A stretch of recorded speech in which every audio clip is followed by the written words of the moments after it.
La dernière fois, nous avions parlé du présupposé qui organise tout le discours coranique. Vous avez parlé de la notion de l'imaginaire, la notion du merveilleux et la place de la métaphore et de la métonymie. Est-ce que vous pouvez revenir sur ces quatre éléments qui organisent lui-même le discours coranique et est-ce que ce merveilleux peut encore fonctionner aujourd'hui dans la rationalité du XXIe siècle? Alors, pour parler de ces catégories, qui sont des catégories littéraires et des catégories des discours humains, il faut d'abord distinguer le cadre spécifique des cultures orales et des cultures que Lévi-Strauss appelait des sociétés sans écriture. Notre société maghrébine, du point de vue de sa première langue, la Tamazight, est une société sans écriture. Il y a eu quelque part un alphabet tifina dont on parle, on l'évoque, mais il n'a pas réellement vécu. Et nous avons vécu pratiquement depuis les débuts de la présence d'une population dans l'espace maghrébin actuel avec une langue qui ne s'est jamais écrite. Ce sont des sociétés sans écriture. Il y en a encore en Afrique, il y en a encore, on peut en trouver en Asie. Alors, les sociétés sans écriture, ce sont des sociétés de culture orale. Tout se passe avec l'oralité. C'est l'oreille qui travaille et jamais les yeux. C'est très important. Dans les rapports avec le cerveau, dans la construction de la mémoire, etc. Autre chose, c'est la question de l'état des connaissances à chaque étape de l'histoire de la pensée et de la culture dans les sociétés. Si nous prenons le cas du Coran, quel était l'état de la connaissance dans le Hijaz, cette partie de l'Arabie, pas toute l'Arabie, c'est seulement le Hijaz, car l'islam est né dans le Hijaz, c'est un espace limité, et un espace qui était ouvert justement et en communication avec ce qu'on appelait le croissant fertile. Depuis la Mésopotamie, on remonte jusqu'à l'Anatolie et on redescend par la Palestine jusqu'au Hijaz. Ça, c'est très important. Et donc, au Hijaz, il y avait une culture orale, des discours oraux, l'écriture était rarissime, elle existait mais rarissime, et encore imparfaite en ce qui concerne l'alphabet arabe. Ça demandera du temps pour mettre cela au point. Et dans les cultures orales, ce qui prédomine, c'est l'imagination. Mais l'imagination se distribue en tant que faculté en imaginaire et en imagination créatrice, qui est positive. Et l'imaginaire, elle recueille des images, des représentations, qui sont liées à des récits mythiques. Et ces récits mythiques sont construits littérairement avec des catégories littéraires que l'on appelle le merveilleux, que l'on appelle le surnaturel, et dans le langage religieux, on y ajoute le mystère. Le mot raïb dans le Coran occupe une place très large, bien plus large que celle de la rationalité qui serait désignée par son nom, l'aql. L'aql n'existe pas dans le Coran. La forme, la forme aql n'est jamais employée dans le Coran. C'est un indice sur le fonctionnement du discours oral. Cela veut dire que les récits mythiques n'ont pas besoin de recourir au logos, ce que les Grecs vont appeler le logos, et qui va devenir justement quelque chose qui va contrebalancer l'importance du mythos, du mythe. Vous Vous dites que le merveilleux est une catégorie littéraire. Oui. Quelle est la fonction? Ben, la fonction, c'est qu'il y a des œuvres littéraires qui utilisent le merveilleux comme outil de communication et outil de création de récits qui enchantent, l'enchantement, la magie du merveilleux. Parce qu'on capte l'attention des auditeurs, nous sommes dans la culture orale, on capte leur attention par des choses merveilleuses, des événements qui relèvent du merveilleux. Et personne dans la culture orale qui fonctionne normalement avec le merveilleux ne va demander est-ce que cela est possible ou pas possible. Et nous avons dans la littérature arabe un exemple merveilleux, justement, de l'usage du merveilleux dans une œuvre qui est exclusivement littéraire. Mais est-ce que, et qui sont les mille et une nuits. Oui, mais est-ce qu'on peut parler du merveilleux dans le Coran? Est-ce que vous pouvez donner un exemple et illustrer comment il fonctionne? Eh ben, le merveilleux dans le Coran, c'est lorsqu'on vous raconte que quand les Qurayshites ont poursuivi le prophète Mohammed pour le réduire dans ses prétentions, ben, ils sont passés devant une grotte et cette grotte avait une toile d'araignée à son entrée. Bon, donc on ne pouvait pas penser que voilà, ça c'est du merveilleux. Mais si on part du principe que le discours coranique fonctionne sur... Et on l'accepte. Oui, il n'y a pas d'objection. Voilà, mais si on part du principe que le discours coranique fonctionne dans ce cadre du merveilleux...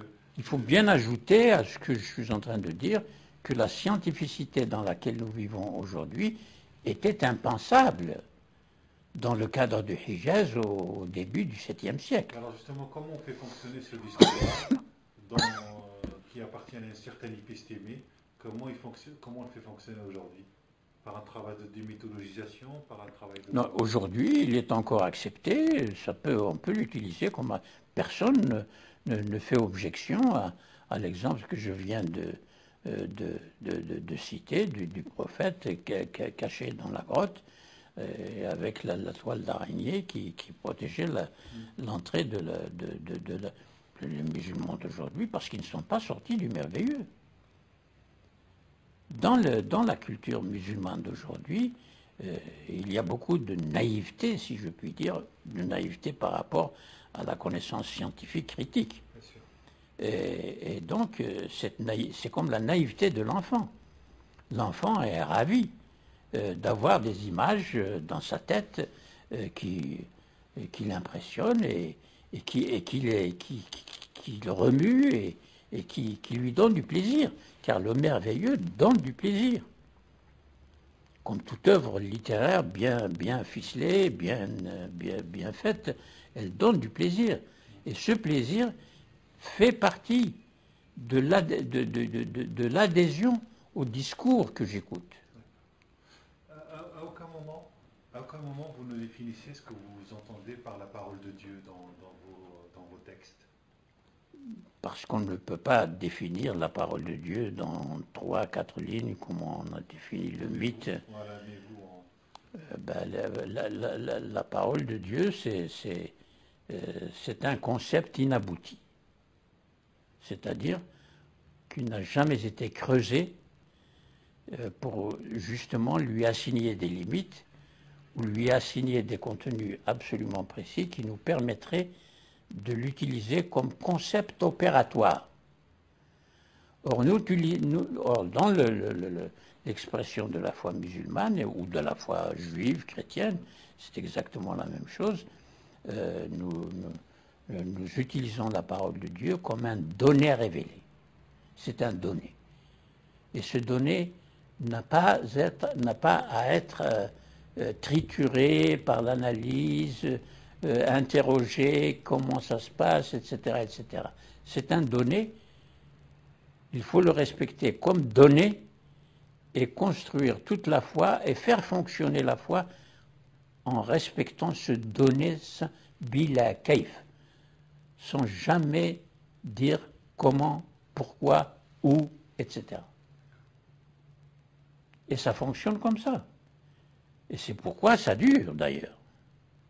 Parce qu'on ne vient pas subvertir par des interrogations sérieuses, par des analyses sérieuses, pas fantaisistes, pour justement montrer ce que j'ai appelé le concept inabouti, et qui fait fonctionner la foi, mais que la raison ne peut pas et n'a pas pu jusqu'à présent véritablement appréhender de façon à rendre le concept opératoire, c'est-à-dire utilisable dans l'histoire, utilisable dans les doctrines, utilisable dans la théologie, etc. etc. Mais je dirais dans le Coran, dans le discours coranique, si c'est un discours de structure mythique, Kalamullah ne peut pas fonctionner comme un concept, au sens de la raison. Parce qu'on a réfléchi ni sur la parole de Dieu, ni sur le mythe. Ils sont là, chacun fait sa route comme il peut, puis considéré par les uns, effacé complètement par les autres, ce n'est pas du tout un problème. Les musulmans ne parlent pas du tout du mythe. La preuve, c'est que jusqu'à présent, la langue arabe, pour dire mythe, elle dit ostora, ce qui est une définition qui ne permet pas de saisir la réalité, les réalités nombreuses, anthropologiques, sociales, politiques, du mythe, et les fonctions nombreuses du mythe. Et ce manque de concepts bien choisis dans la langue arabe fait que le mythe reste un impensé dans la pensée islamique. Et donc, quand vous n'avez pas pensé quelque chose, ce quelque chose n'existait pas, donc vous enlevez l'obstacle. Et vous pouvez faire ce que vous voulez du mot parole de Dieu.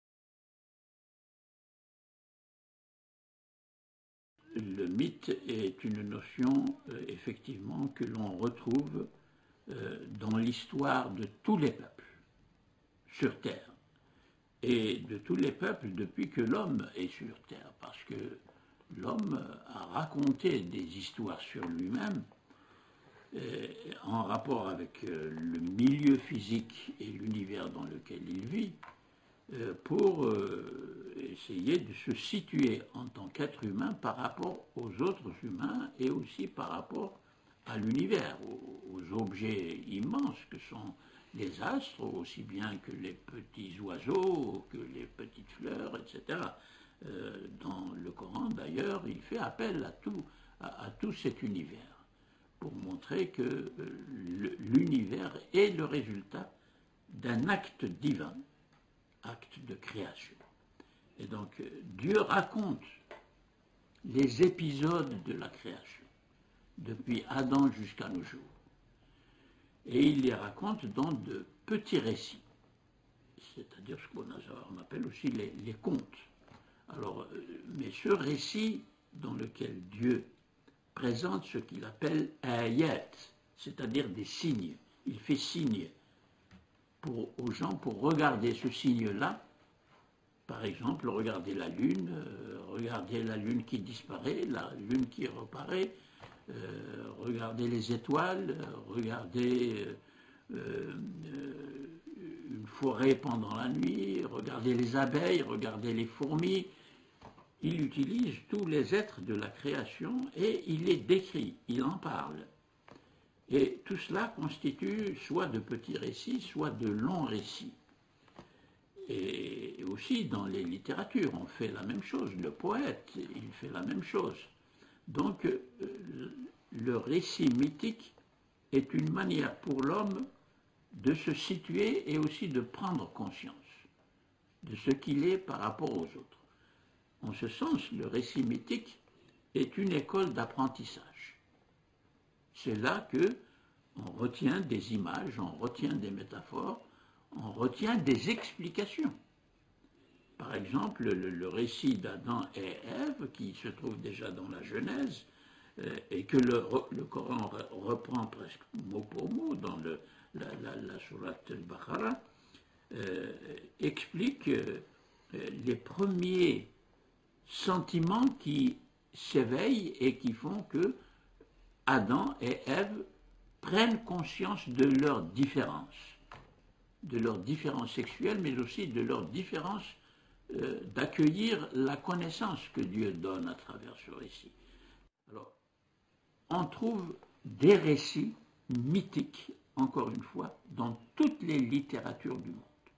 Il ne faut pas croire surtout que c'est le Coran seul qui utilise cette voie, montrer des signes aux hommes pour pouvoir reconnaître le Dieu qui est en train de parler dans le discours coranique. Étant donné cette universalité, nous devons donc situer la Bible, la révélation faite à Moïse sur le Sinaï. Nous devons lire les évangiles pour l'histoire globale du monothéisme en pensant à ce rôle du récit mythique. Alors, cela s'ouvre devant nous comme un immense chantier de travail, parce que la tradition musulmane, comme d'ailleurs la tradition juive ou la tradition chrétienne ou d'autres traditions dans d'autres religions, ne veulent pas reconnaître ce rôle spécifique du mythe, parce que c'est un rôle littéraire qui utilise des comparaisons, et si nous prenons le mythe tel qu'il s'offre à nous dans un vocabulaire ancien, nous allons quitter la définition du Dieu tel qu'il la donne lui-même dans les différentes manifestations de ce qu'on appelle la révélation, depuis Adam jusqu'à maintenant à travers les prophètes. Voilà pourquoi la lecture du Coran, déjà dans le lointain Moyen-Âge, dès le début, ne prêtait aucune attention à ce concept de mythe et à cette présence du récit mythique comme support de la connaissance, et de la connaissance vraie. Le mythe donne à l'homme une connaissance vraie. Et cette définition du mythe va demeurer jusqu'à nos jours, en tout cas dans la tradition musulmane quand il s'agit du Coran, parce que pour les musulmans, le Coran est mot pour mot la révélation de Dieu, des volontés de Dieu et des enseignements de Dieu. Donc il y a une distance qui se creuse entre la façon dont Dieu parle de lui-même pour se présenter à l'homme et les outils qu'il utilise dans la langue arabe. Il utilise la langue arabe, avec la Bible il utilise l'hébreu, avec le christianisme il utilise l'araméen, ce sont des langues humaines.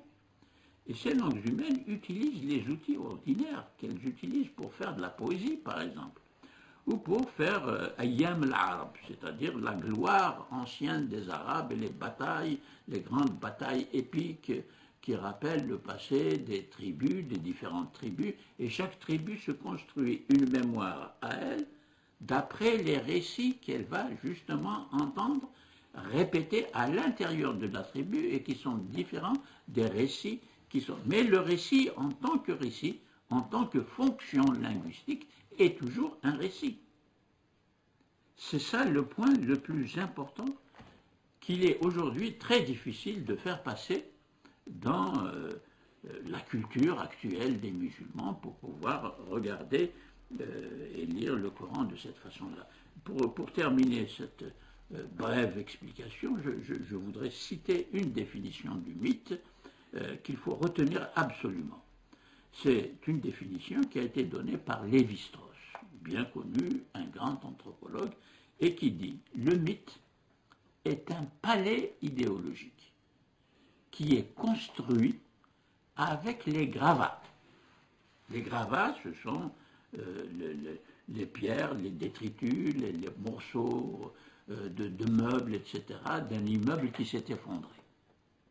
Alors on va rechercher là une bague qui était dans la maison, dans ce fatras qui est le monceau de gravats qui reste de tout un immeuble. Alors, le récit mythique fait exactement la même chose. Pourquoi un immeuble qui s'est effondré? Parce que c'est un passé lointain. On ne sait pas comment en parler. Et on voudrait en parler de la meilleure façon, pour l'embellir, pour donner une perception belle et une perception qui inspire, qui attire, pour admirer justement ce qui s'est passé dans ce passé qui s'est effondré. Donc c'est avec les gravats d'un discours social ancien. Un discours social ancien. Il faudra revenir sur cette définition pour mieux appréhender l'importance du mythe dans l'histoire que les historiens écrivent aujourd'hui. L'histoire que les historiens français ont écrite sur l'histoire de la nation française, comment s'est construite la nation française. Eh bien, c'est un passé lointain, des immeubles se sont effondrés, des générations sont mortes, et parmi ces générations, il y a des héros, il y a de grands combattants, il y a de grands penseurs, il y a de grands poètes, etc. Et on va repêcher, ramasser, justement, dans ce grand chantier de gravats, on va ramasser un certain nombre de choses, les recoller ensemble pour faire un récit qui va devenir une représentation pour l'imagination, une représentation que nous allons aimer, à laquelle nous allons nous attacher tellement que nous allons toujours référer à elle pour justifier notre situation aujourd'hui et nos choix dans notre vie morale, nos choix dans notre vie pour connaître le monde, pour connaître l'univers. Et donc le mythe a ce rôle de relier, mais de relier de façon poétique, de façon belle, de façon créatrice en termes de littérature, tout ce qui, dans le passé, mérite d'être repêché et mérite de recevoir une présentation comme on construit un palais.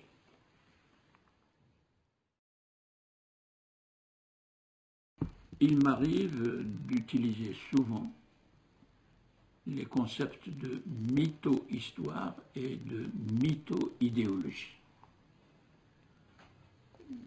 À ma connaissance, je ne veux pas m'attribuer des mérites que je n'ai pas, mais les historiens n'ont pas éprouvé le besoin d'utiliser ces deux mots dont j'ai fait des concepts pour s'en servir comme des clés pour comprendre une immense littérature que nous trouvons dans toutes les traditions culturelles, pas nécessairement religieuses, où l'on construit de grandes figures symboliques.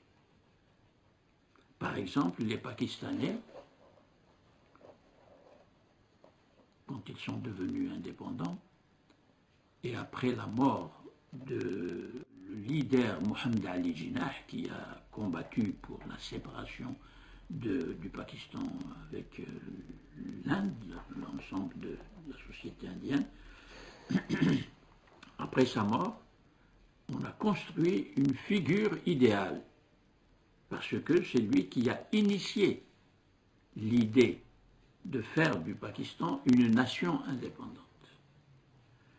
Mais aussi, par exemple, en Algérie, les premiers chefs historiques, on les appelle des chefs historiques ou des leaders historiques, les premiers qui se sont engagés dans la guerre de libération. Autrement dit, la mythologie va devenir un instrument pour embellir une figure, en faire un héros exemplaire pour les générations suivantes. La même chose a été faite pour De Gaulle en France.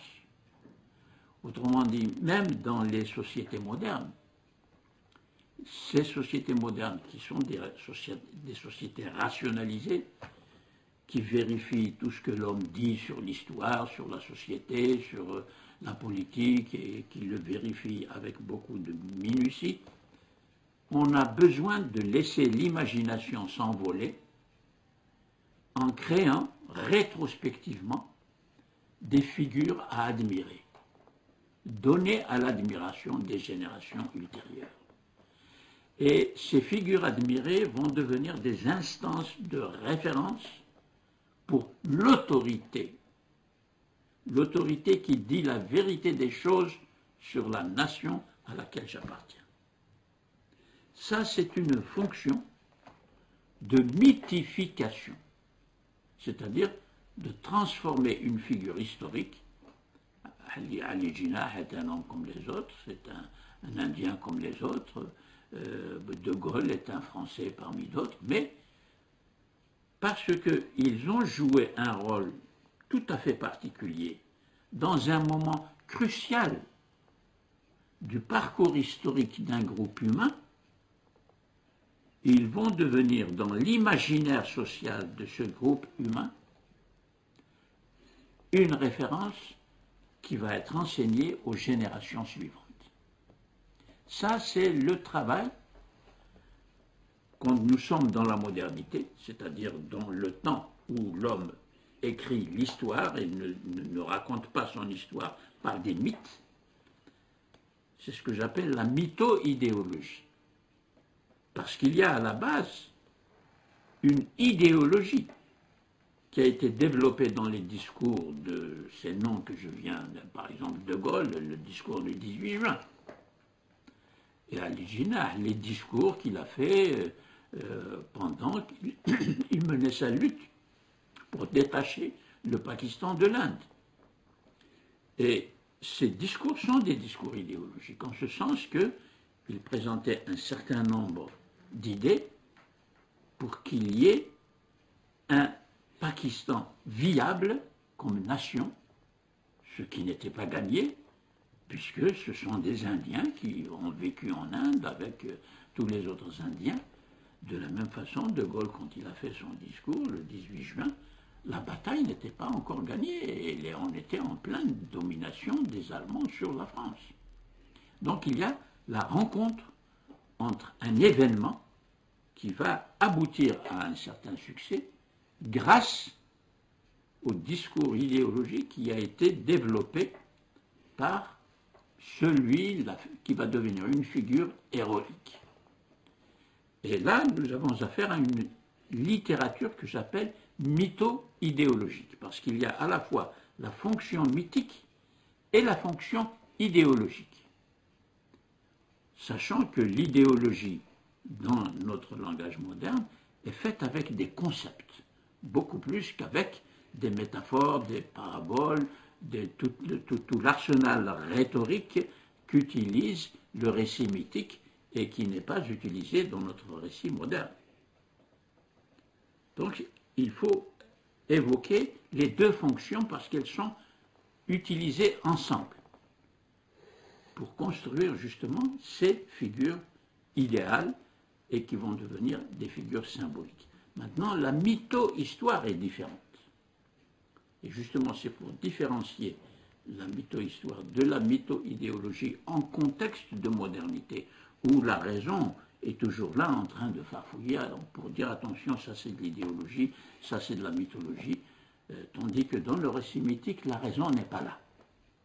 Voilà encore une situation culturelle qui nous explique la fonction primordiale du récit mythique dans les cultures prises dans leur stade historique d'oralité. Le mythe est récité. Il est dit oralement pour que les auditeurs l'écoutent et le reçoivent par l'oreille et non pas par l'œil qui lit. Ça aussi, c'est un trait fondamental de la différenciation entre le fonctionnement du mythe, de la fonction mythique dans les cultures orales, et ce que va devenir le mythe dans la culture savante écrite. Et donc je désigne par la mytho-histoire toute la littérature, prenons l'exemple de l'islam, puisque c'est lui qui nous préoccupe, qui a été écrite au sujet de la sira du prophète. D'ailleurs, on l'appelle la sira. On ne l'appelle pas biographie, sira zatia, l'autobiographie ou la biographie. Parce que le mot sira, c'est la façon de se conduire, la façon de dérouler sa vie avec le groupe auquel on appartient. Or, il s'agit du prophète, et donc, après la disparition du prophète, on a fait encore plus, bien sûr, que ce qu'on a fait pour des personnages profanes aujourd'hui, comme ceux que j'ai cités. Et donc, la sira va amplifier par toutes sortes d'additions de récits sur les épisodes qui ont pu exister ou qui n'ont pas existé du tout, mais ajouter précisément, par exemple, des miracles. On va attribuer des miracles que le prophète se défendait de faire durant sa vie. Et cela va se faire avec le style du récit mythique qui est dit oralement. Il est répété avant d'être écrit. Et quand il va être écrit, évidemment, il sera fixé, je ne peux lire que ce qui est écrit, tandis que tant qu'il est transmis et utilisé oralement, à la fois comme séance de plaisir littéraire. Un conte, nous le voyons, le meddah dans les marchés, encore aujourd'hui dans les pays arabes, musulmans, le meddah ou le qasas, celui qui justement a mémorisé des contes anciens sur les prophètes, sur les grandes figures, il le dit oralement, et les gens qui l'écoutent à Jama al-Fnas entourent celui qui fait, qui fait le récit. Et donc, le caractère littéraire, la composition littéraire du récit mythique subsiste, mais on y ajoute des éléments d'histoire qui ont réellement existé. Et donc, ici, on mélange le récit mythique dans sa forme et sa fonction initiale dans les cultures orales, plus des allusions ou des descriptions d'épisodes réels de la vie de celui sur lequel on travaille sur un double registre. Le registre du mythe, qui amplifie, qui agrandit, qui fait aimer davantage, qui va faire même adorer. On adore, avec des rituels spécifiques, le prophète. La même chose a été faite pour Ali ibn Abi Talib. On a pris des épisodes de Ali ibn Abi Talib, c'est un personnage historique, c'est un acteur historique, il a existé, il a vécu, mais on a tellement amplifié la figure pour l'embellir et la rendre adorable au sens le plus fort, de l'adoration, plus que du respect, la partie mythique finit par étouffer et marginaliser la partie historique. D'où la nécessité de désigner ce mélange de genres littéraires et ce mélange d'utilisation du parcours d'un personnage pour construire la mémoire collective de tous ceux qui sont intéressés à cette figure-là. Et dans le cas de Mohammed, évidemment, ce sont tous les musulmans. Et dans le cas de Ali, chez les sunnites, n'est pas aussi embelli qu'il l'est chez les chiites. Donc les chiites ont continué à amplifier l'importance de la figure de Ali jusqu'à en faire une sorte de figure égale, et même on va encore en ajouter pour les 12 premiers imams, pour faire des imams pratiquement des personnages qui ont un charisme parfois qui dépasse celui du prophète lui-même. Donc c'est un travail des sociétés. Ce sont les sociétés qui créent la mytho-histoire et la mytho-idéologie selon que nous sommes dans la culture orale ou la culture